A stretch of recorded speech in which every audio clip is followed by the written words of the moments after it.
ternyata saya kaget. Di kalangan Salafi, ahli bid'ah itu lebih berbahaya dari Yahudi dan Nasrani. Berarti lebih kufur dong. Kita tadinya enak-enak aja, Pak. Ya biarin ya gue disebut ahli bid'ah gitu. Tapi ternyata lebih gila. Muncul gerakan namanya Qadariyah, aliran Qadariyah yang menolak takdir. Tapi orangnya cerdas-cerdas. Kemudian orang-orang ini mempengaruhi banyak orang awam. Di antara orang awam itu, Assalamualaikum warahmatullahi wabarakatuh. Hamdan yuafi ni'amahu yukafi'u mazidah. Asyhadu an la ilaha illallah, asyhadu anna Muhammadan 'abduhu wa rasuluh. Allahumma shalli wa sallim wa barik ala nabiyyina Muhammad wa ala alihi wa ashabihi wa li baitihi wa dzurriyyatihi ajma'in wa ba'd. Baik, Bapak saudara yang mungkin Allah, udah lama banget kayaknya, Pak. Terakhir Ramadan sebelumnya. Baik, mungkin kabar gembira kali dari Rasulullah ya. Jadi orang-orang, tentunya peraturan-peraturan yang ada, imunitas kolbunya itu naik. Awal-awal kita kena pandemi mendengarkan banget malah. Sekarang karena pandemi, Allah ajarkan kita untuk beradaptasi, nikmati aja, Pak. Akhirnya kajian jadi online. Siapa aja bisa melihat. Tapi semoga umat kita tidak salah mengkaji, tidak salah menonton, tidak salah berguru. Vandalisme yang terjadi di Tangerang kemarin, masih ingat? Itu karena sebab ngaji di YouTube juga. Maka kita wajib memasukkan konten-konten kajian positif ke YouTube, Pak. Sekarang masjid-masjid itu menjadi orang yang akan, pengurus-pengurus ini orang-orang yang akan mengisi itu. Undang orang yang berkompeten, lalu kita rekam, kita masukkan, kita live. Harus begitu. Kalau tidak, nanti yang terjadi, orang-orang seperti yang mencoret-coret musola kemarin itu akan tambah banyak. Kenapa? Karena berguru lewat online itu. Nabi mengatakan, nadharallahu imra'an sami'a maqalati.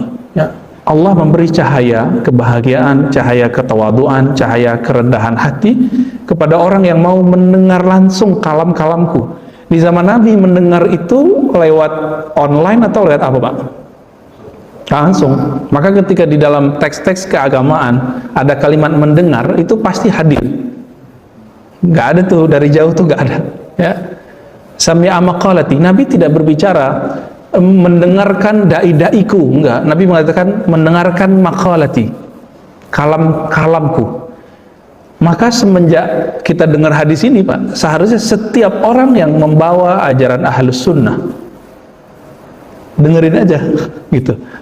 Jadi jangan kemudian dikooptasi harus Ustadz manhaj A, manhaj B. Nanti malah nggak dapat nadrahnya, nggak dapat cahaya dari Allah Subhanahu wa Ta'ala. Baik. Materi ini sebenarnya yang kedua kali karena teman-teman di sini request, dan memang ini kajian biasanya setiap kali pembukaan di satu tempat atau awal-awal saya ngaji satu tempat, ini kajiannya. Karena kajian ini nanti berkaitan dengan semua kajian saya ke depan, gitu. Kenapa? Nanti kita akan bahas aliran, kita akan bahas perbedaan orang, perbedaan pendapat. Kalau nggak mateng di sini, nanti orang yang beda sama kita anggap beda agama. Masih ingat 2019 beda coblosan, orang nganggap itu beda iman loh. Ya kan? Kita kena semua, Pak. Udah berapa banyak kita yang left dari grup kan? Karena tengkar sama istrinya. Cuma karena beda, ya nggak sapa-sapaan lagi sama family-nya di grup-grup family-nya. Kenapa? Karena ada kesalahan dalam memahami konsep ad-din, beragama. Din itu agama. Nah, pemahaman kita terhadap din itu disebut beragama. Beda nggak agama dengan pemahaman kita terhadap agama? Jadi yang beragam itu beragamanya. Kalau agama satu, inna dina indallahil Islam. Agama di sisi Allah cuma Islam. Tapi pemahaman orang terhadap agama itu disebut beragama, itu yang berbeda. Nah, muncullah kemudian orang-orang yang menganggap pemahaman dia itulah satu-satunya mewarisi pemahaman Nabi. Nah, ini yang paling berbahaya. Akhirnya di luar dia tidak. Oleh karena itu kalau kita telusuri, hadis ini kita dapat di mana, Pak? Bapak-bapak bisa lihat ya, hadis ini bisa kita lihat di hadis pertama di Sahih Muslim. Saya lama itu berpikir, kenapa Imam Muslim naruh ini di hadis pertama di bab iman. Jadi habis dia tulis pengantarnya, terus dia taruhlah hadis ini 1 halaman lebih. Diceritakan kronologis hadis ini dibacakan, disampaikan oleh Ibnu Umar. Apa kronologisnya? Jadi di daerah Irak lagi muncul gerakan namanya Qadariyah, aliran Qadariyah yang menolak takdir. Tapi orangnya cerdas-cerdas. Kalau sekarang ya liberal gitu lah ya. Kemudian orang-orang ini mempengaruhi banyak orang awam. Di antara orang awam itu ada yang kemudian sadar, kayaknya kita perlu ngaji ke sahabat Nabi deh. Mereka kemudian survei, nanya ke orang tua-tua, ada nggak sahabat Nabi yang masih hidup di Irak? Nggak ketemu. Mumpung haji, mereka kejar pergi haji. Datang ke Madinah, terus pergi ke Mekah. Sampai di Mekah, pas masuk masjid, kebetulan lagi ada Ibnu Umar di dalam masjid. Datanglah 2 orang. Kemudian 2 orang itu bertanya tentang ahwal keadaan di kampungnya. Ini menurut Anda bagaimana, wahai sahabat Rasulullah Abdullah ibn Umar? Apa masalah di kampung mereka? Orang-orang pinter, jago berdalil, tapi menolak takdir. Disebut kelompok Qadariyah. Kelompok Qadariyah ya. Tapi mereka sok pinter gitu. Yang nggak paham, sepaham dengan mereka, dianggap kemudian bodoh atau tidak pinter, tidak beragama. Apa jawaban Ibnu Umar? Kasih tahu kepada orang kampungmu itu, ana bari'um minhum, saya terlepas daripada mereka. Maksudnya apa? Ajaran mereka tidak ada satupun yang berkaitan dengan ajaran Nabi SAW ya. Dan mereka juga terlepas dari ajaranku. Lalu dibacakan oleh Ibnu Umar kisah ayahnya kedatangan, lagi duduk-duduk begini, tiba-tiba ada seseorang yang datang, bajunya putih, rambutnya hitam, duduk di depan Nabi, tapi tidak ada satupun yang kenal dia. Bertanya tentang ad-din. Apa saja isi ad-din itu? Pertama, al-Islam. Apa itu Islam? Dijawablah dengan rukun Islam. Kita sudah hafal semua. Lalu yang kedua, iman. Dijawab dengan rukun iman. Kita juga hafal semua.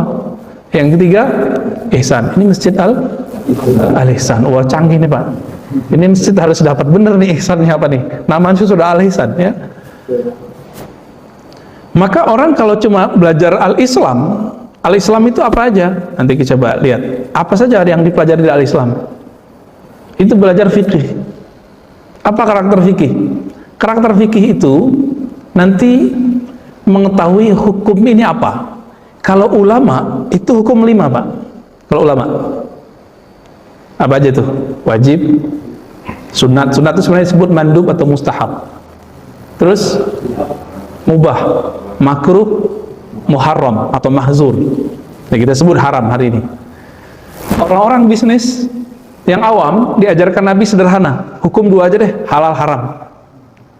Halal haram. Yang nggak jelas namanya syubhat. Nah, yang syubhat inilah sisa dari yang tadi. Jadi antara yang boleh dan tidak boleh, siapa yang tahu itu? Nabi mengatakan la ya'lamuhu katsirun minan nas. Banyak orang nggak mengerti apa itu ya, antara halal dan haram. Banyak hal Pak. Contoh sekarang kita e-commerce ya, Bitcoin, bank, itu dulu nggak ada di masa Nabi. Ngeredit rumah kan, antum pada ngeredit rumah tuh ya, mengharamkan bank tapi terima gaji dari kantor pakai duit dari bank. Kan kacau kalau kita mengharamkan bank. Ya, riba haram, menghalalkan riba kafir. Tapi apakah semua transaksi yang bertambah itu adalah riba? Belum tentu. Contoh, saya beli rumah sekarang 1 M, 5 tahun lagi berapa Pak? Naik nggak tuh? Nah, ya kena inflasi, duitnya kena inflasi. Maka pertambahan itu belum tentu bunga gitu maksudnya. Ini urusan orang fikih. Tapi jika orang belajar fikih tidak tepat caranya, nggak sesuai dengan metodenya, apa yang terjadi? Pemahamannya terhadap al-Islam ini dianggap Islam itu sendiri. Fikih itu pemahaman, artinya al-Islam dari Allah. Pemahaman saya terhadap al-Islam itu belum tentu inti dari Islam itu sendiri. Oleh karena itu, karena Nabi SAW punya sahabat 124.000 yang berfatwa tidak banyak. Jadi yang berani fatwa dari kalangan sahabat Nabi, ahli fikih nggak banyak. Ya, seorang tabi'in Itu namanya Ibnu Abi Mulaikah. Disebutkan di Sahih Bukhari. Datang ke seorang sahabat Nabi bertanya, apa hukum persoalan A? Di masa Nabi nggak ada. Kata si sahabat, aduh aku nggak ahli, tanya ke yang samping gue lah, tuh ada tetangga tuh, dia sahabat Rasulullah tuh, di kota Madinah nih. Muterlah, sampai kemudian udah habis sahabat di kota Madinah, ditujukin tuh sahabat di luar kota Madinah. Dia jalanin, dicari gurunya terus. Terakhir 119, kata si sahabat Nabi ini, datang aja tuh ke sahabat yang di kota Madinah. Ditanya, siapa yang di Madinah? Fulan. Apa kata si seorang ini? Saya sudah datang ke dia. Datang aja lagi, akhirnya dia datang. Pas datang lagi, jawabannya sama. Oh, datang cari ke sono. Jadi beliau ini lupa kalau ada orang yang nanya beberapa bulan yang lalu. Berapa lama dia nanya satu masalah? 3 bulan, Mbak. Jadi di antara sahabat Nabi nggak langsung memvonis satu hukum. Kalau tidak ada di masa Rasulullah, mereka lebih banyak diem. Kenapa? Khawatir membuat-buat hal yang tidak ada. Jadi bid'ah itu tidak hanya menambah-nambahkan yang tidak ada menjadi ada, tapi mengklaim ada sesuatu yang tidak ada juga disebut bid'ah. Dia nggak haram, kita klaim haram, bid'ah juga, Pak. Dia nggak haram, kita bilang haram, bid'ah juga itu, karena nggak ada dalilnya. Nah, berdasarkan ini, sahabat Nabi juga kemudian terpecah menjadi banyak pemahaman, tapi pemahaman ini disebut pemahaman fiqih. Nah, dari pemahaman sahabat yang beragam itu, Umar beda faham dengan Abu Bakar, beda dengan Utsman, beda dengan radhiyallahu taala anhum ajmain, beda nanti dengan Ibnu Abbas. Semua ilmu sahabat-sahabat itu nanti terkumpul di Ibnu Abbas dan Ibnu Mas'ud. Nanti hafalan mereka ada di Abu Hurairah. Qur'annya mereka terkumpul di Zaid bin Sabit. Mereka hafal semua, tapi kemudian orang-orang ini jadi simbol. Turunlah dari mereka-mereka ini banyak ilmu. Bayangkan tadi 124.000 sahabat, terkumpullah ajarannya dalam fikih menjadi lebih dari 80 mazhab fikih. Yang kita kenal sekarang cuma 4, Pak. Hanafi, Maliki, Syafi'i, Hanbali. Ada satu lagi yang muncul Zahiri tapi udah hilang. Yang sisa cuma ini. Kenapa? Karena mazhab yang lain tidak tertulis. Dan saya mau kasih tahu Bapak Ibu yang melakukan Allah, semua mazhab ini muncul di masa salaf. Apa arti salaf? Salaf artinya orang terdahulu. Nah, sekarang kata salaf disempitkan maknanya oleh beberapa kajian-kajian, bahwa salaf itu hanya abad pertama, kedua, ketiga berdasarkan hadis Imam Bukhari. Padahal di Bukhari tidak disebut salaf. Di dalam Bukhari disebut kurun. Qarun nas qarni. Tsummal ladzina yalunhum, tsummal ladzina yalunuhum. Seharusnya disebut al-qarni gitu ya. Tapi enggak. Nabi enggak pernah mengatakan khairun nas as-salaf, enggak ada. Tapi ya sudahlah, kita terima saja istilah ini. Sebaik-baik manusia orang yang hidup di abadku, lalu abad kedua, lalu abad berikutnya. Berarti tiga abad. Oke? Ini disebut apa? Salaf. Terakhir Imam Hanbali yang paling bawah, Ahmad bin Hanbal, 241 Hijriah. Nah, yang pertama ini yang di atas disebut Imam Abu Hanifah, wafat 150 Hijriah. Semuanya masih dalam tahun sebelum 300. Syafi'i tahun berapa? 204. Ini sudah sering kita ulang-ulang ya. Imam Malik 179. Ini saya ulangi nih. Imam Abu Hanifah wafat tahun 150 Hijriah. Beliau wafat, lahir Imam Syafi'i. Beliau di mana? Di Kufah. Kufah itu dulu ibu kota terakhir Ali bin Abi Thalib sebelum wafat. Jadi beliau pindahkan ke Kufah. Jadi ibu kota dulu di Madinah dipindahkan oleh Ali bin Abi Thalib radhiyallahu taala anhu ke Kufah. Kufah itu di Irak, kota tua itu. Itu kota politik, banyak fitnah dan macam-macam di sana. Makanya Husain, masih ingat cerita Husain? Husain itu digoda secara politik. Raja dangdut digoda oleh tokoh politik. Apa kata mereka? Bang Haji, kalau nggak Bang Haji siapa lagi yang akan ngurus negara ini? Kalimat yang sama dikasih tahu ke Sayyidina Husain. Tuan Husain, kalau bukan ente siapa lagi yang berhak? Hasan udah meninggal. Gitu. Hasan udah meninggal, ente dong yang maju. Kita di Kufah, pengikut Ali itu sudah siap berbaiat kepadamu, mengambil sumpah setia. Ya, lihat nih kekacauan di Irak. Ya, Ibnu Ziyad telah buat onar. Yazid naik tanpa persetujuan kami. Lama sudah. Akhirnya apa yang terjadi? Kacau, Pak. Chaos politik itu yang paling parah. Kedua kalinya setelah meninggalnya Utsman radhiyallahu taala anhu. Muncullah kemudian ya orang-orang yang merusak. Jadi hati-hati kalau antum nanti jadi ulama ya, tiba-tiba ada orang partai datang gitu ya. Kalau udah terkenal gitu, Pak, datang aja itu. Kita tidak pernah menganggap agama terpisah dari politik, tapi bagi kita politik bukan agama. Ya, sepakat ya? Agama tidak pernah terpisah dari politik, tapi politik bukan agama. Maka orang beda politik bukan beda agama. Sahabat Nabi, Aisyah beda politik dengan Ali, bukan berarti mereka beda agama toh. Muawiyah beda dengan Ali, bukan beda agama. Nah, 2024 nanti jangan sampai perbedaan politik nanti kayak 2019. Ya, capek kita. Saya pernah turun, Pak, nggak mau ngajar lagi di satu masjid karena mereka nggak mau dibilangin, malah saya dianggap PKI. Lah kacau kan? Jadi ajaran Orde Baru lama ini itu sengaja image-nya satu, Pak, PKI. Beda sama dia PKI. Kalau Khawarij ini kan kelompok yang mengkafir-kafirkan umat. Beda sama dia kafir. Itu. Merasuklah Khawarij ini ke kelompok Salafi. Salafi ketika beda dengan dia minimal disebut bid'ah, ya nggak apa-apa lah, masih aman lah. Tapi ternyata saya kaget. Di kalangan Salafi, ahli bid'ah itu lebih berbahaya dari Yahudi dan Nasrani. Berarti lebih kufur dong. Kita tadinya enak-enak aja, Pak. Ya ngebiarin ya gue disebut ahli bid'ah gitu. Tapi ternyata lebih gila. Tapi nggak semua ya. Saya punya juga kawan-kawan saya yang Salafi yang akhlaknya salaf bener gitu. Salaf yang versi para imam yang 4 ini. Nah, kalau saya ingin memahami Islam dengan pemahaman salaf, itu jalannya cuma 4 ini. Nggak ada lagi, Pak. Kita ikut Bukhari. Lah Bukhari itu murid dari Imam Ahmad. Imam Syafi'i juga punya murid namanya Al-Humaidi, itu adalah gurunya Imam Bukhari.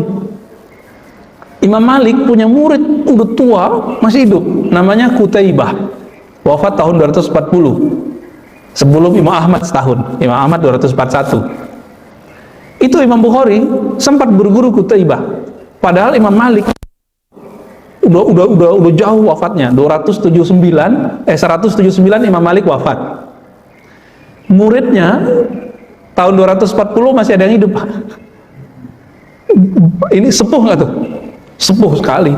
Qutaibah namanya. Nah, Imam Bukhari beruntung dari Uzbek dia jalan, naik onta, jalan kaki kadang ya. Imam Bukhari itu mencari guru namanya Qutaibah. Sekarang tiba-tiba ada orang mengklaim ikut Sahih Bukhari tapi nggak mau berguru. Kira-kira gimana tuh? Pengkhianat Bukhari atau pengikut Bukhari? Saya berkali-kali mengatakan di beberapa daurah hadis kita di luar, Imam Bukhari itu berguru dan jumlah gurunya 1.700. Maka kalau ingin ikut manhaj salaf Imam Bukhari, wajib berguru banyak. Kira-kira begitu, Pak. Saya mau tanya, antum gurunya udah berapa nih? Ya, online sih banyak gitu ya. Berguru itu bukan online yang begitu, berguru itu ya berhadap-hadapan. Ya seperti inilah kita. Beda Pak ngaji lewat YouTube itu, walaupun gede TV kita di rumah, dengan ketemu langsung energinya beda. Karena seorang ulama atau pengajar, mu'alim, guru, dia punya sir, punya rahasia antara dia dan Allah. Sir itu yang kalau kita ketemu kita dapat, Pak. Yang nggak ketemu kalau lewat online itu nggak ketemu. Kecuali sudah ada rasa cinta ke beliau, online pun nanti akan dapat. Gitu. Jadi kalau ingin mengikuti pemahaman salaf gimana? Dia harus bermazhab. Tapi sekarang nama salaf dibajak, bahwa salaf tidak bermazhab. Berarti pemalsuan dong. Ulama salafus soleh mazhabnya 80-an. Ya, kalau dihitung semua lebih dari 1000-an, kalau dihitung semua generasi. Tapi yang mapan itu 80-an. Dari 80 itu seleksi alam, sisa cuma 4, Pak. Sisa cuma 4, bayangkan. Jadi klaim-klaim ilmiah sekarang silakan dibuktikan. Ya, silakan dibuktikan aja. Berapa lama tahannya? Ya. Nah ini. Jadi kalau masih ada juga yang bilang saya nggak perlu bermazhab. Terus kita tanya balik, emang mazhab itu apa gitu? Jadi kebanyakan orang mengatakan tidak bermazhab karena punya pemahaman tidak tepat mengenai mazhab. Dianggap mazhab itu buatan imam. Mazhab itu Bapak Saudara Allah sama seperti Imam Bukhari meriwayatkan hadis. Imam Bukhari itu meriwayatkan teks hadis. Para imam mazhab meriwayatkan cara memahami hadis. Bisa digabung, ya. Jadi bisa nggak kita beragama fikih langsung Imam Bukhari? Justru Imam Bukhari itu faham dengan imam mazhab. Jadi kalau kita serius nih ikut Imam Bukhari, imam sunnah, gelar beliau Amirul Mukminin fil hadis. Apa konsekuensinya? Ya mesti berguru. Berguru itulah yang bermazhab. Jadi bermazhab itu sederhana. Bapak punya guru atau tidak gitu. Gurunya terhubung nggak kepada ulama-ulama yang 4 ini? Itu baru disebut bermazhab. Jadi sederhana nggak? Antum ada yang mengamalkan sunnah jingkrang, ya? Itu masuk ke bab mana? Fikih atau akidah? Fikih. Maka orang yang jingkrang dapatlah faedah mengamalkan hadis Abu Hurairah, Ibnu Umar, Jabir, bahwa Nabi SAW mengatakan Allah tidak memandang kepada orang yang memanjangkan kainnya di bawah mata kaki. Kain kalimatnya di situ. Kain ya baik celana ataupun sarung atau apapun itu. Tapi orang-orang yang kayak apa MC kita, antum juga ya. Kalau di bawah mata kaki itu hadis pertama dari Abu Bakrah dan Abu Bakar. Di Kitabul Libas bab pakaian di Sahih Bukhari. Sahih Bukhari semua. Yang tadi juga Sahih Bukhari. Nah, maka perbedaan penampilan ini bukan perbedaan iman, ini perbedaan libas, penampilan yang diatur oleh fikih, bahwa di fikih selama tidak sombong boleh, gitu. Sederhana tuh, jadi nggak ada masalah sebenarnya. Ini penting lagi nih. Setiap tahun baru ada orang melakukan main petasan, trompet. Itu masuk ke bagian mana?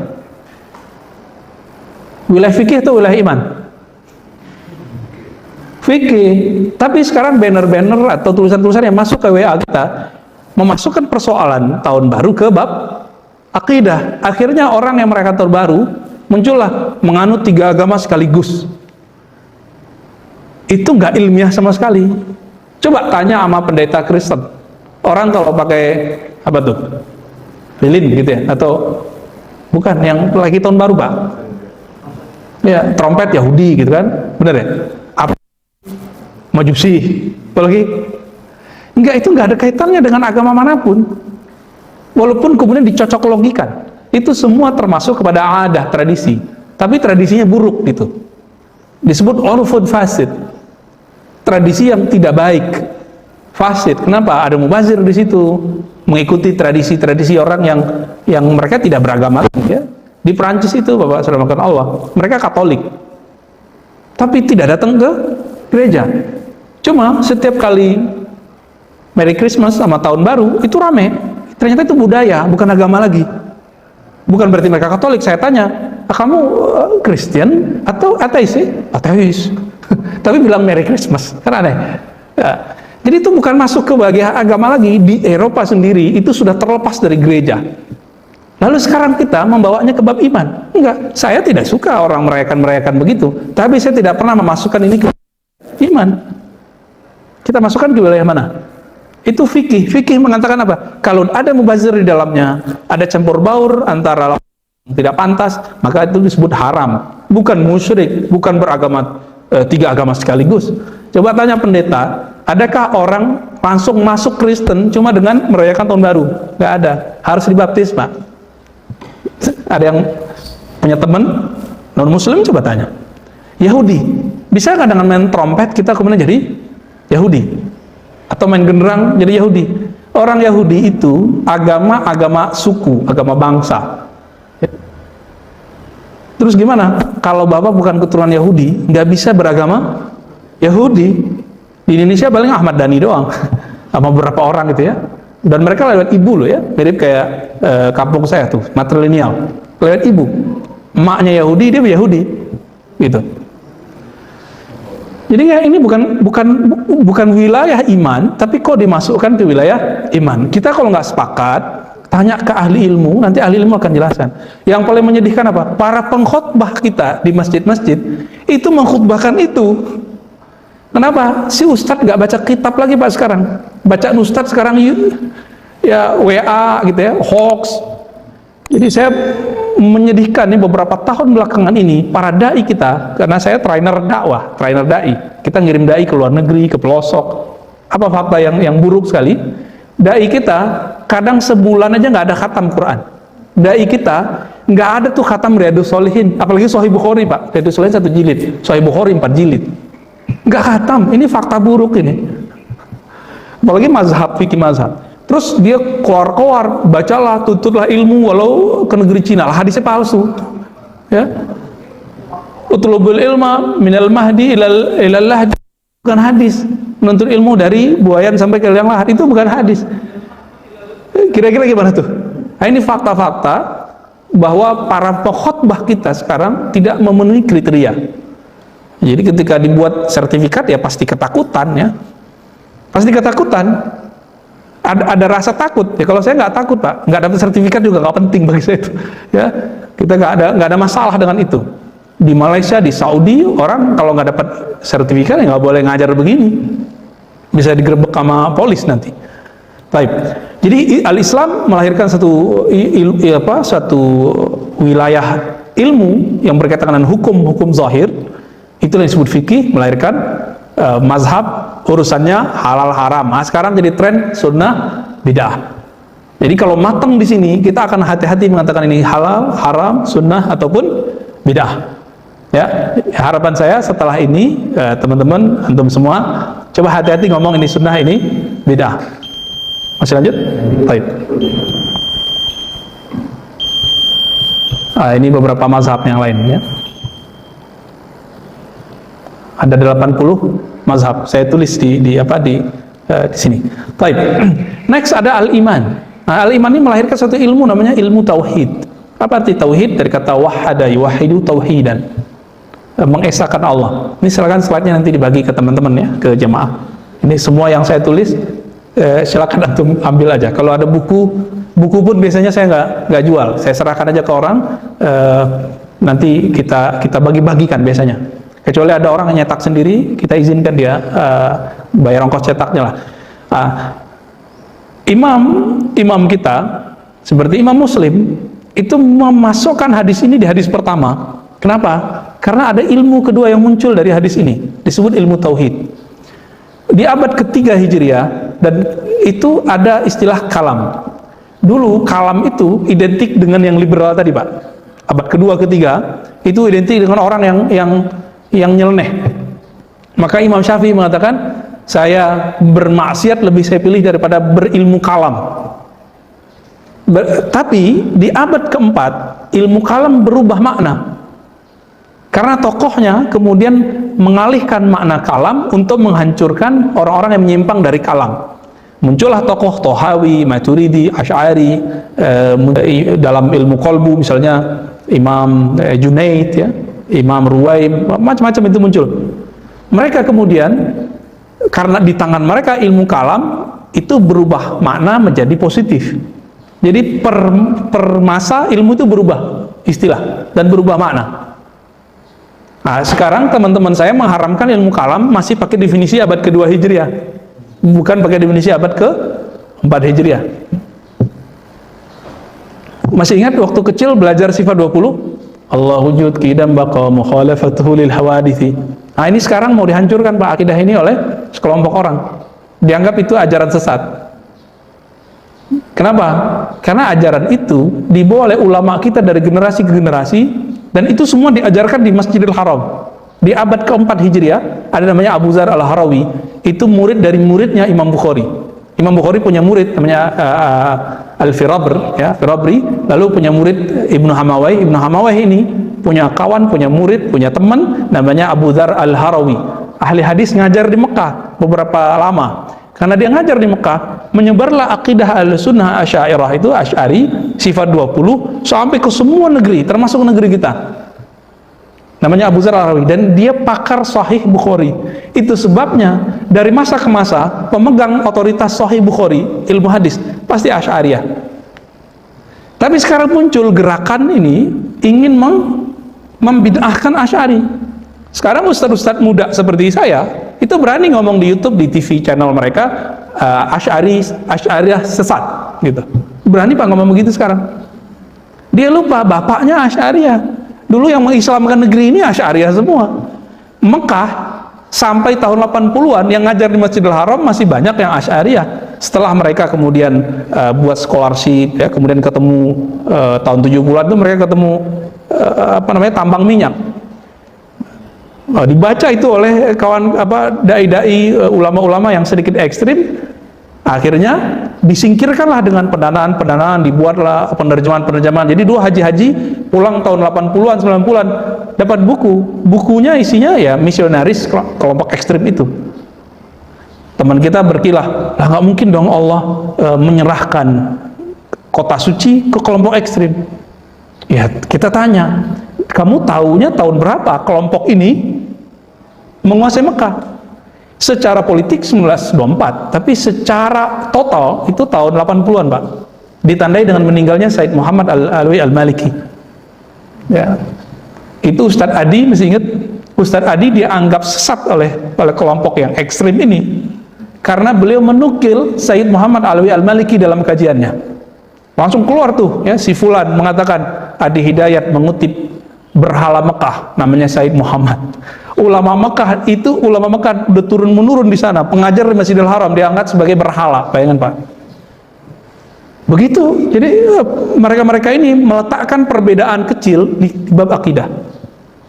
Ini bahayanya. Maka kita harus gerilya pelan-pelan. Saya sangat mendukung bahwa Bapak sudah mulai melek sosmed ya. Masukkan kajian-kajian kita yang moderat, yang sesuai dengan akidah Ahlussunnah, bermanhaj yang wasati, moderat, itu ke dalam kajian-kajian yang bisa dijangkau oleh orang-orang dari rumahnya gitu. Ya susah-susah dikit nggak apa-apa lah, repot-repot dikit tuh, mereka repot-repot kan dari tadi ngetes-ngetes. Nah, ini ilmu kemudian disebut ilmu akidah, belakangan disebut kalau istilah kampusnya teologi Islam gitu. Supaya Islam itu kalau dibaca oleh non-muslim, mereka bingung, akidah apa sih? Akidah itu ilmu teologi dalam ajaran kalian. Tapi kita punya konsep sendiri.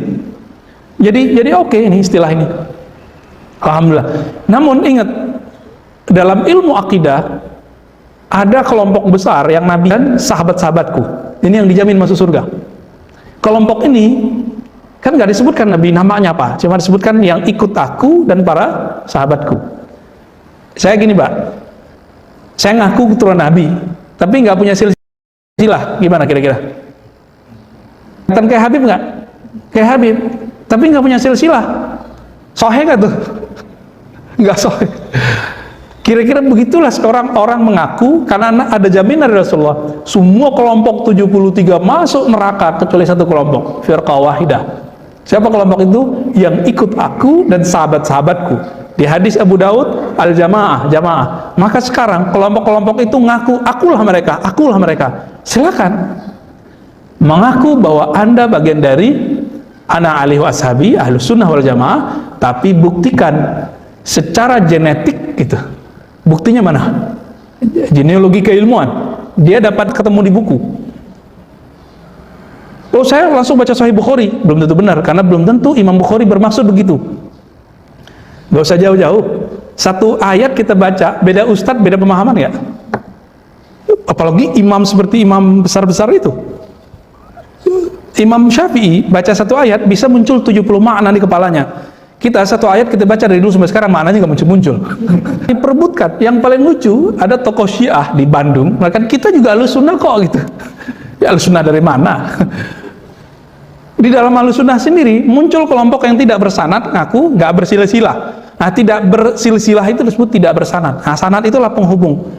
Jika silsilah bin menghubungkan fisik secara biologis dengan orang terdahulu, maka ilmu dari fulan, dari guruku, dari fulan, dari guruku, terus itu menghubungkan genealogi atau silsilah keilmuan, disebut dengan sanad. Kalau sekarang gampang ya, ilmunya belajarnya di pesantren mana gitu. Kalau universitas belum ada jaminan, Pak, karena kampus itu bebas. Sampai kampus yang ada di Arab sendiri bebas. Tamatan Azhar aja udah beda-beda, tamatan Madinah aja udah beda-beda, tamatan UIN apalagi ya.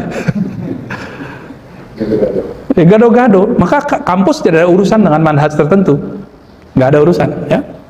Di Malaysia, alhamdulillah, Malaysia dan Brunei itu langsung menetapkan bahwa negara kita negara Ahlus Sunnah. Cakep tuh, maka diberkahi tuh dua negeri ini, Malaysia dan Brunei ya. Kita tunggu Indonesia bakal menjelaskan itu nggak? Kayaknya enggak ya. Guru saya mengkritisi Syiah, Pak, berhenti dari Imam Besar Istiqlal. Dibuatlah konspirasi. Allahyarham kayak Ali Mustafa Yaakob, masih ingat? Beliau sangat keras terhadap Syiah, tapi kerasnya keras keilmuan, bukan keras mulut, bukan. Beliau kritis ke siapa aja. Muncullah tulisan yang bilang, kamu ini siapa sih? Itu celahnya. Nah, Imam Besar sekarang meskipun ahlu sunnah, tapi dia ya bermesraan dengan kelompok. Ada namanya Mu'tazilah, ada namanya Jabariyah. Nanti di lain waktu kita cerita. Namun sekarang kita sedang berjuang untuk mempertahankan ahlus sunnah yang bersanad, yang bersilsilah, sehingga nyambung kepada ulama-ulama salafus soleh, bukan ngaku-ngaku salafus soleh gitu. Ini yang mau kita targetkan sebenarnya. Dan saya berdoa semoga masjid ini menjadi salah satu mercusuarnya ya. Nah, ini tergantung mengurusnya nanti ya. Ya, kita kalau bahasa ya santunnya berbeda ya. Syiah berbeda dengan Ahlus Sunnah, itu bahasa santunnya. Kalau bahasa ke jamaah awam biar clear, Syiah menyimpang dari ajaran Ahlus Sunnah. Kita nggak bilang mereka kafir dari Ahlus Sunnah, namanya Imamiyah, Isna Asyariyah, kelompok Imam 12. Ada Syiah yang sudah keluar dari Islam, namanya Ghulat, kelompok yang ekstrim. Jadi di Syiah juga ada ekstrim. Orang Syiah sendiri mengkafirkan itu. Jadi kita nggak usah mengkafir-kafirkan mereka, mereka aja sendiri. Ada kelompok Khawarij. Wah, ini lebih dahsyat lagi, Pak, kalau kelompok Khawarij ini. Beda dikit, beda iman. Gitu. Maka kalau keagamaan yang bersentuhan dengan politik, jangan sampai kecolongan Khawarij. Jangan sampai kecolongan Khawarij. Saya mengkhawatirkan nanti 2024 ini. Khawatir lagi. Kalau ya kita gerilya ya dari sekarang untuk mempertahankan agar mereka tetap Ahlus Sunnah. Tapi kalau nggak mau ya wallahu alam ya. Bagian akhir ini yang paling inti, ihsan, karena ini Masjid Al-Ihsan. Ihsan itu secara harfiah artinya berbuat baik, memperbaiki atau menyempurnakan kebaikan. Itu namanya ihsan. Kita udah sholat, tapi belum terasa nikmat, berarti belum ihsan. Ihsan itu dapat menikmati sholat. Kita sudah zikir, tapi belum terasa lezatnya, belum connect, belum seirama kolbu dengan pikiran. Saya mau tanya, Pak, Bapak kan kebanyakan menikah nih, menikmati nggak pernikahannya? Ya, yang belum menikah, urus sendiri deh. Ketika kita menikah, tidak nyaman, bentrok terus, nggak sesuai antara kita dan pasangan, apa yang terjadi? Cekcok nggak? Kita jarang betah, Pak. Pulang tuh kayaknya malas. Sama lah kira-kira orang yang tidak sesuai antara, belum berpasangan indah antara zahir dan batinnya, itu kalau sholat pengen cepat buru-buru, zikir nggak bisa tahan lama. Itu akibatnya. Nah, ihsan ini juga boleh disebut bab cinta. Kalau tadi fikih zahir, akidah akal, maka ihsan qalbu. Coba kalau kita belajar, coba dari tadi saya ngomong ahlu sunnah, ahlu sunnah, ahlu sunnah. Kenapa ada ulama tapi mafia fatwa? Ada nggak? Ada. Baik. Kenapa? Karena nggak punya ihsan. Ihsan inilah yang menghubungkan seseorang dengan Allah SWT. Nabi 13 tahun di Mekah, itu urusan ihsan sebenarnya. Tauhid ma ihsan. Maka sahabat-sahabatnya tahan banting ketika kalbunya, lisannya akan teguh mengatakan kebenaran, akidah yang benar, tapi belum santun dalam berakidah. Udah sholat, udah ngaji, tapi kok setiap kali ngaji malah bentrok sama keluarga. Banyak nggak begitu? Jadi kita punya sahabat di daerah Jakarta Selatan, ini kan dekat nih. Ini masuk Depok Pak ya? Ya sama berarti, saya kan udah pindah ke Pengasinan Pak. Makin memusuhi keluarga ya, itu pertanyaan dia. Kok orang ketika belajar agama menjadi benci sama keluarganya?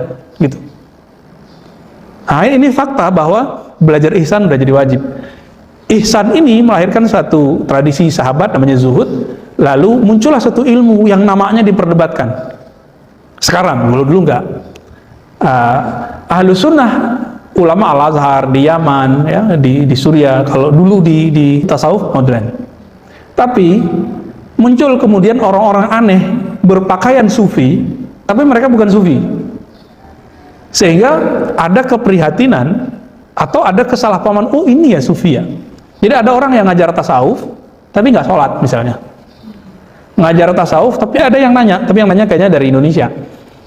Ustadz, itu sufi kok tambah aneh ya? Saya nanya, anehnya apa mas? Barangkali itu orang nyamar jadi sufi.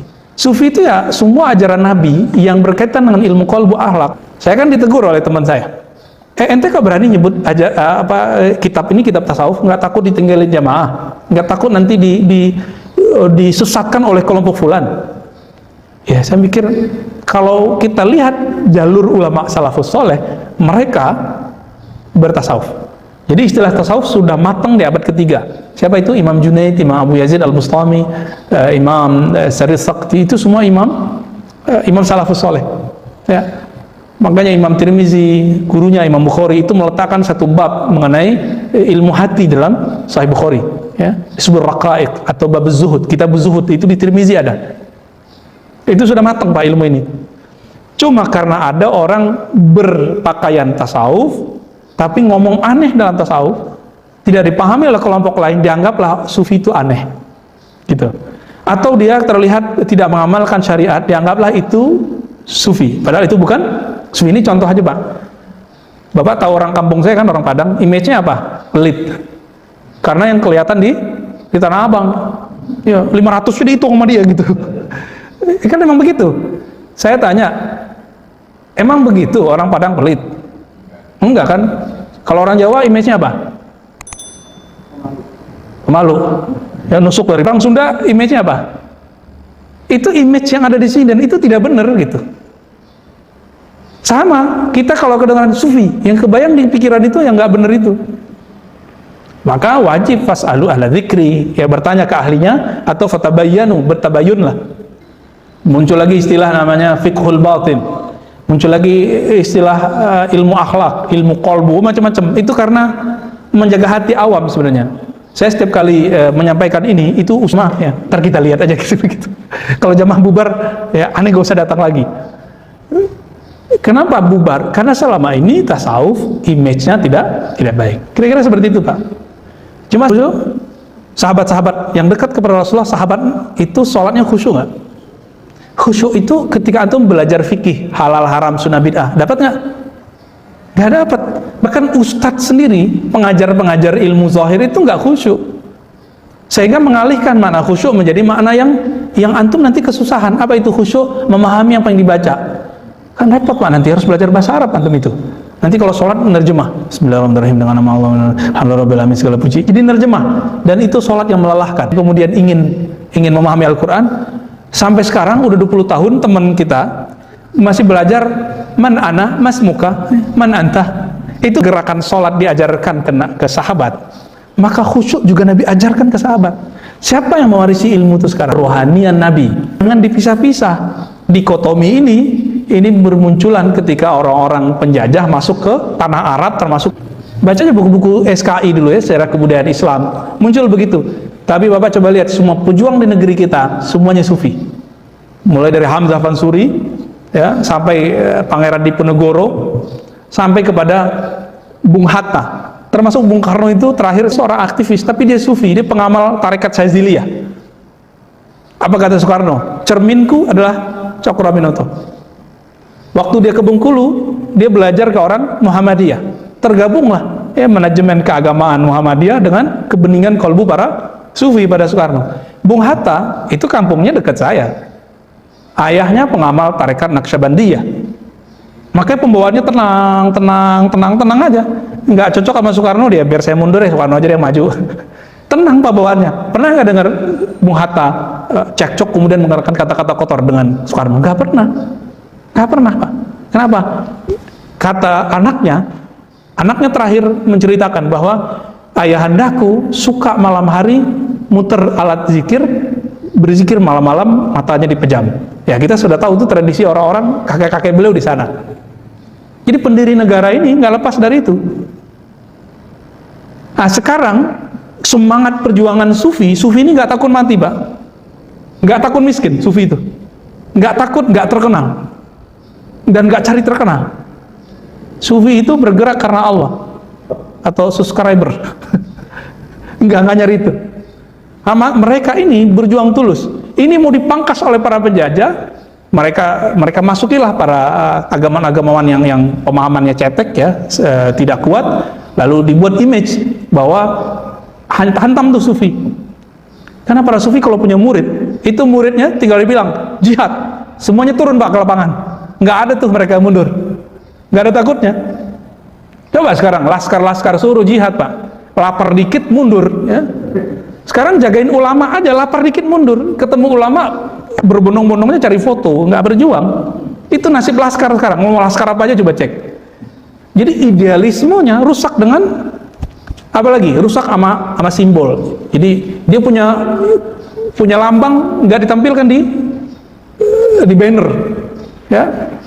Itu ngambek tuh. Ya kejadian di mana-mana sama baju seragam. Ya sekarang perjuangan itu cuma baju seragam, nggak ada perjuangan yang hakiki yang saya lihat. Kenapa? Karena tasawuf, jadi tidak tulus. Jadi belajar tulus di tasawuf. Jadi mohon maaf kalau Bapak menemukan dai pinter, tapi kok kayaknya ngitung-ngitung ya kalau kesini gitu. Ngajar kesini kok ngitung-ngitung gitu. Itu karena belum belajar tasawuf. Itu aja masalahnya. Ya. Oke. Nah, ini bagian penutup. Tasawuf itu sebagaimana fikih ada caranya, ada kurikulumnya, namanya mazhab. Maka belajar tasawuf ada kurikulumnya. Ada kurikulum yang sudah baku namanya tarekat, ada kurikulum yang tidak baku namanya non tarekat. Ya, yang baku tuh kayak Qadiriyah, Idrisiyah, Syaziliyah, Naqsyabandiyah. Naqsyabandiyah itu bukan yang duluan puasa itu ya. Itu kelompok sudah nggak diakui kenaqsyabandiyahnya di dalam tubuh tarekat sufi. Masih ingat ya? Setiap kali mau puasa, dia puasa duluan. Setiap kali mau hari raya, dia hari raya duluan. Kita udah cek pak di sana, ya sayang sekali orangnya emang bukan orang alim, cuma dia punya pendahulu meninggal, nggak ada lagi penggantinya, jamaah milih dia gitu. Tapi nggak punya lisens. Pemimpin tarekat itu punya lisens, seperti dokter ada sertifikatnya, mereka harus punya lisensi. Siapa yang ngasih lisensi? Guru sebelumnya. Jadi nggak boleh jamaah yang ngasih. Misalnya antum nih sepakat 1000 orang, kita pilih aja nih imam kita jadi mursyid, kan namanya mursyid. Nggak bisa pak. Itu harus dari gurunya yang mengatakan ini orang pantas. Kayak guru silat yang mengatakan dia jadi master siapa? Muridnya atau gurunya? Gurunya ngangkat. Jadi kalau gurunya bilang kamu buka cabang di sono ya, itu udah izin tuh pak. Ya kira-kira begitu. Banyaklah di Indonesia banyak. Saya kalau cek ya pejuang-pejuang di Turki itu tarekatnya rata-rata Naqsyabandiyah. Tahu Salahuddin Al-Ayyubi? Ini orang sekarang ngomong khilafah, tapi dia nggak tahu spirit khilafah. Salahuddin Al-Ayyubi tarekatnya Qadiriyah, karena langsung berguru ke Syekh Abdul Qadir Jilani, lalu dikirimlah Qudaib Alban, salah satu murid terbaik senior Syekh Abdul Qadir Jilani. Kita sering kan dengar Syekh Abdul Qadir Jilani, itu namanya Qadiriyah, tarekat Qadiriyah. Beda dengan tadi Qadariyah, kelompok aliran akidah. Muhammad, Sultan Muhammad yang kemudian dapat gelar Al-Fatih, apa yang ada pada dia? Dia ternyata bertarekat Naqsyabandiyah. Sultan-sultan di Mughal itu bertarekat Chistiyah dan Naqsyabandiyah, Qadiriyah, 3. Yang ada sekarang di Maroko itu bertarekat juga Syaziliyah, cabang-cabangnya dan Tijaniyah. Maka saya ingin kasih tahu kepada Bapak Saudara, karena Allah pendiri NU Muhammadiyah ternyata juga pengamal tarekat Syaziliyah. Aneh nggak mereka? Enggak. Nah, jadi sekarang kalau kita mau menilai sufi tidak sufi, ya dari tokoh-tokoh inilah, jangan dari orang-orang yang aneh-aneh itu. Oke? Nah, kalau yang non tarekat ini kurikulumnya acak, kelompok training spiritual, ya, training sholat khusyuk, tazkiyatun nafs, salafi, itu masuk ke sana. ISQ dulu rame 165, sekarang nggak jelas ya. karena masalah bisnis kayaknya majelis zikir, majelis salawat ini tidak terkurikulum dengan baik. Tapi kalau majelis salawat rata-rata terhubung ke tarekat namanya Alawiyah. Habaib itu tapi pengajarnya. Yang keren itu bukan kurikulum sekolah, tapi yang hebat itu masternya. Maka nggak ada namanya bela diri lebih hebat dari bela diri yang lain. Yang ada masternya lebih hebat dari yang lain. Begitu juga dalam ilmu ini. Tidak ada namanya tarekat ini lebih hebat dari tarekat yang lain. Sebagaimana tidak ada mazhab lebih hebat dari mazhab yang lain. Yang ada adalah ulamanya yang lebih mahir daripada yang lain. Nah, saya berharap bahwa ini harus mulai dijadikan kurikulum kita belajar di sini. Jadi kalau mau buat pengajian, harus 3 unsur ini muncul. Kajian al-Islam, fikih, maka harus ada ustadz yang pakar fikih di sini. Bapak kalau banyak nanya fikih, coba timnya Ustadz Sarwat. Ahmad Sarwat punya rumah fikih, coba tanya ke mereka. Mereka punya tim yang banyak. Ya, undang aja Pak ke sini. Kalau ingin besan, ya, kalau tasawuf harus kepada mursyidnya, jangan ke dosen akademisi. Ya, kalau dia bukan praktisi, nggak ada hasilnya. Nah, kira-kira seperti itu. Silakan nanti dipraktekkan dalam kurikulum pengajian di sini. Ada pengajian fikih, al-Islam, al-Iman, dan al-Ihsan. Oke, kira-kira itu cukup, Pak? Tafadhal.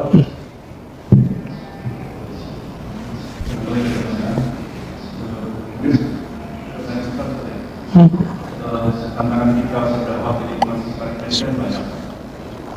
Bagaimana mengajak orang-orang muslim ketika berdoa di masjid, berdoa di sholat, tantangan sampai ke pengisahan orang lain. Untuk sampai ke sana kita kan harus ihsan. Ya, betul. Dari ilmu tauhidnya, mempraktikkan dalam kehidupan sehari. Nah, pertanyaannya adalah bagaimana kunci menjadi seorang yang ihsan atau menuju ke sana? Oke. Tawadu atau dan lain-lain. Ya, ya.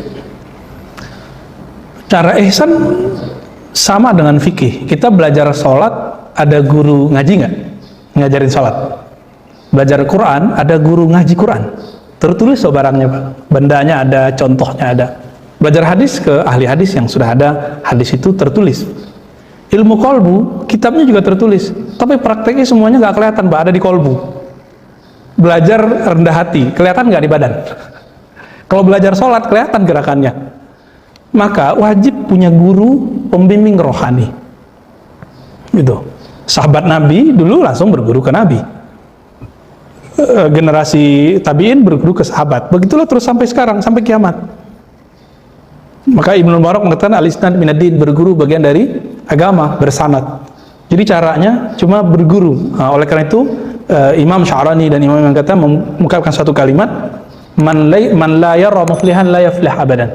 Yang nggak pernah melihat orang sukses, nggak akan pernah sukses.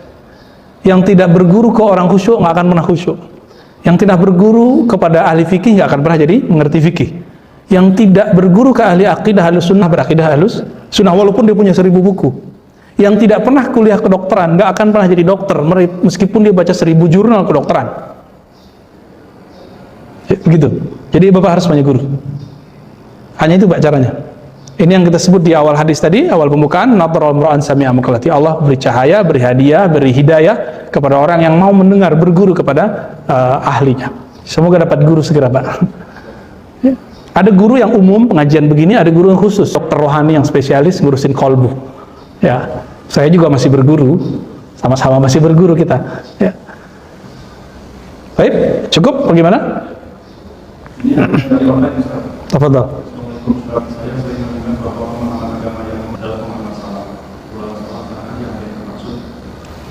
Ya, salaf yang dimaksud oleh salafi adalah Ibnu Taimiyah.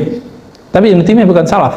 Ibnu Taimiyah lahir di tahun 600-an, lalu wafatnya tahun. Salah satu orang yang pernah mengaji hadis ke Imam Ahmad, itu yang mensifatkan Allah dengan sifat benda. Apa itu sifat benda? Benda itu bergerak diam, menempati ruang.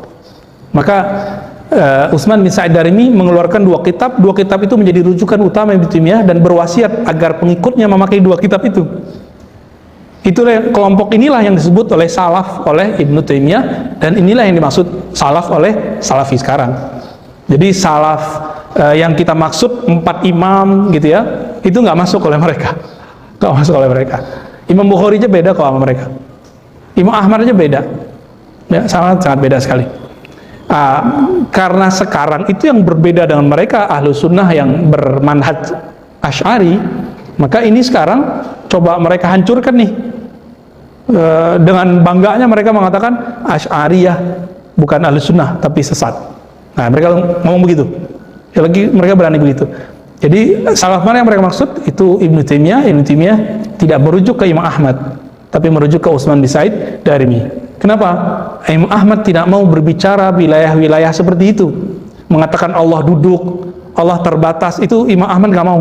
Tapi mereka, Utsman bin Said yang diikuti oleh Ibnu Taimiyah, yang digelari Syekhul Islam, itu mengatakan nanti di lain waktu deh. Ya, yakfi cukup? Oke. Definisi dari manhaj. Oke. Ada tarikat lagi. Ya. Mazhab itu adalah pemahaman hadis dan Al-Quran dan Sunnah yang dikumpulkan oleh para imam. Imam yang mengumpulkannya disebut imam mazhab. Jadi mazhab bukan agama buatan imam. Coba saya ulangi. Mazhab adalah pemahaman Al-Quran dan Sunnah yang dikumpulkan atau dikompilasi oleh imam. Kalau yang ngumpulin Abu Hanifah disebut kumpulan Hanafiyah. Kalau kumpulan Imam Malik disebut Malikiyah. Imam Syafi'i disebut Syafi'iyah. Bapak buka buku Imam Syafi'i dari awal sampai akhir isinya hadis. Hadis dah. Paling ada beberapa tambahan pengurangan. Nah, apa arti manhaj? Manhaj sistem berpikir. Tapi sebenarnya manhaj itu dengan mazhab sama sebenarnya. Manhaj ada sistem berpikir, mazhab itu hasilnya. Manhaj Imam Abu Hanifah beda dengan manhaj Imam Malik. Salaf, maka manhaj salaf lebih dari satu. Oh, riwayat Bukhari itu manhaj salaf? Bukan. Riwayat Bukhari itu manhaj Imam Bukhari. Manhaj Imam Bukhari disebut manhaj sahih, yang berbeda dengan manhaj muridnya Imam Muslim. Itu beda manhaj, Pak. Sistem berpikir Imam Bukhari ketika nulis Sahih Bukhari beda dengan sistem berpikir Imam Muslim. Disebut manhaj. Manhaj beliau nulis kitab. Tapi sekarang istilah ini dijadikan sebagai tipologi kelompok, kan gitu. Jadi kalau beda manhaj sama kita, jenggotnya kurang panjang, gitu. Ya sudahlah, jenggot itu panjang ya, aman berarti. Tarekat. Tarekat itu artinya sama dengan mazhab, sama dengan manhaj. Perbedaannya sekarang thariqat itu lebih identik dengan metodologi yang dikumpulkan atau pemahaman yang dikumpulkan oleh imam-imam ahli rohani, ahli kolbu. Imam Syafi'i kan nggak sempat nulis tentang bab khusyuk di satu buku, karena nggak boleh, Pak, dimasukkan bab khusyuk ke bab fikih, nanti campur baur, ilmu jadi nggak mateng. Jadi ilmu itu memang sudah ada pembagian-pembagiannya. Ahli fikih jangan masuk ke ruang ahli akidah, ahli akidah jangan masuk ke ruang ahli qalbu. Kalau mau masukkan, tulis di buku sendiri. Imam Bukhari, Imam Syafi'i tidak pernah menulis kitab akidah, maka tidak dikenal sebagai imam akidah. Tidak pernah nulis tentang ilmu khusyuk, maka tidak punya tarekat qalbu, tapi mazhab. Jadi tarekat artinya apa? Pemahaman kerohanian Nabi terhadap Al-Quran. Apa kesepakatannya? Manhum ahli sunnah. Siapakah ahli sunnah wal jamaah? Alot, Pak. Alot sekali. Ternyata mereka sepakat 100%. Ahli sunnah wal jamaah, satu, cirinya bermazhab salaf, yaitu 4 tadi. Salah satu aja. Yang kedua, berakidah ahli sunnah dengan manhaj, baik itu manhaj Asy'ari atau Maturidi atau Tahawi. Manhaj Tahawi disebut manhaj ahli hadis. Ya, tapi ini nggak disebutkan di dalam kitab, dalam kesebutkan mereka Maturidiyah. Dan yang terakhir, bertasawuf. Bukan tasawuf yang aneh-aneh itu, tapi tasawuf yang sahih, tasawuf yang bersanad. Ini yang disebut di Indonesia thariqah mu'tabarah. Ya, tapi kalau nanti melihat yang aneh di tokoh-tokoh ini, berarti bukan, dia belum sepenuhnya menjalankan thariqahnya atau mazhabnya atau manhajnya. Ya, semoga negeri ini diberkahi dengan keberadaan mereka.